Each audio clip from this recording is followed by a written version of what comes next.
Here's a question for you. All right. Well, here's hopefully an answer. You bet. So, out of all of the pantheons of ancient gods, right? Moon Knight, the whole impetus for this question is Moon Knight is digging into the Egyptian pantheon. Thor, Loki obviously come from the Norse mythology or pantheon. What pantheon of God would you choose to be from? Hands down, the Dutch. No, I'm kidding. I don't even know if they have Do a the pantheon. Dutch have gods? I don't think so. No, Right. Greek. Okay. It's not even close. Okay. I grew up on the Percy Jackson series. Never cracked open a Percy Jackson book, just not in my, never struck my stage of life. I just want the timing was just yes. not there. I just want to say this. If those movies would have been done correctly, they would have given Harry Potter a run for its money. Okay. I want to say that right now. Okay. Okay? That's how elite of a book series this is. That's fair. When your eldest is ready to read higher books, Percy Jackson. that's where you need to go. Wow. It is amazing. Wow. Okay. All right. PJ. Yes. But anywho, Love it.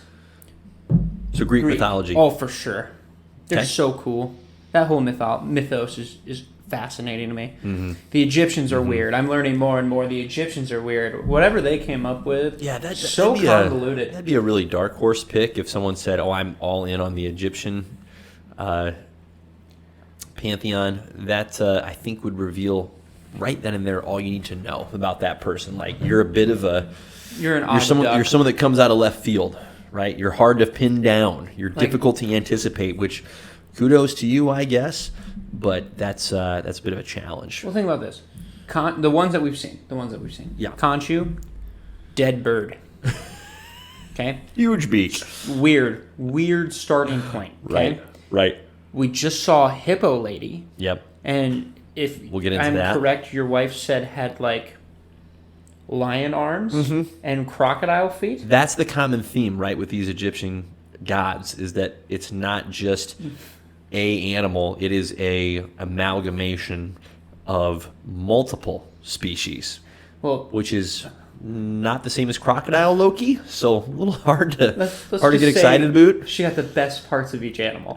Okay. Yeah. And then, I mean, those are the two we've seen. And then you Sure. have the jackal people that are Yep. weird. Yep. Okay? I can't side with you on that one. Okay. Yeah. No, the Greeks. That's a good choice. I want to say that maybe there might be some Native American gods in there that could be pretty BA, but I'm not gonna try and pretend like I even know specifically who those would be.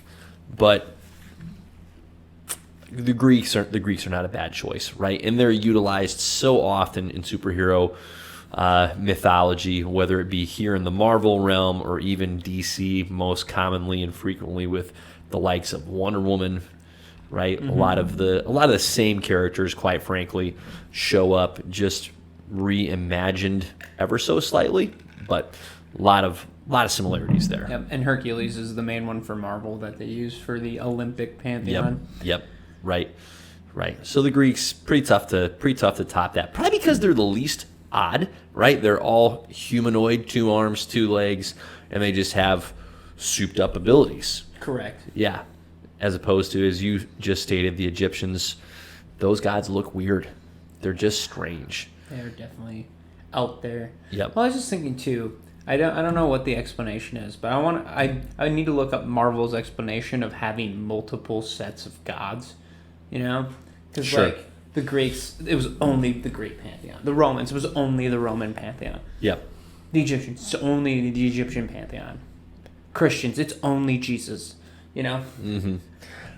I tell you what, so in the Thor run, right, by Jason Aaron that we have hyped up so frequently and that we're going to see on the big screen, at least some variety or version of that in July, one of the more delightful, creative exploits that Mr. Aaron goes on in this run is Gore the God Butcher, right? He's taking out God after God after God. So in other words, there's thousands of gods out there, which is kind of fun to think about.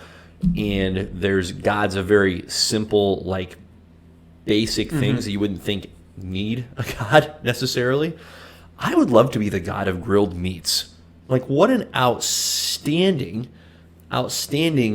place to hold. You are the god of grilled meats. Anytime someone comes through with a clutch, juicy steak, you are involved in that.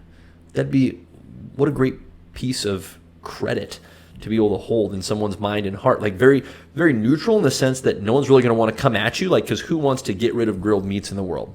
I think I would, frankly, be left alive by Gore. He'd be like, you know what? You live. You're allowed to press on. I appreciate you, and I care about you in a weird way.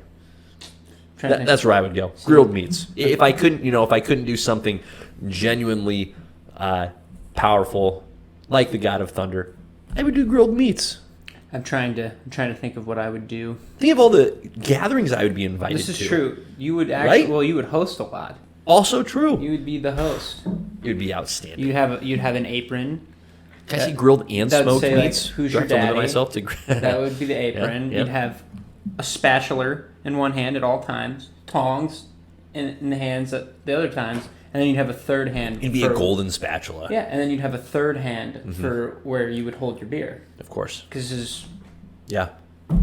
it's the essentials of grilling, according to my father. I would have a belt that has hooks, with which I could hook the spatula and hook the tongs very easily. Probably a holster for said beverage. That makes sense too. Yeah, the Batman utility belt of grilling meats. Grilling meats. I like it. That's a good question. I gotta see now. I'm thinking of like, what would my thing be? Yeah, ponder it. It's not a question you want to come to a hasty response to.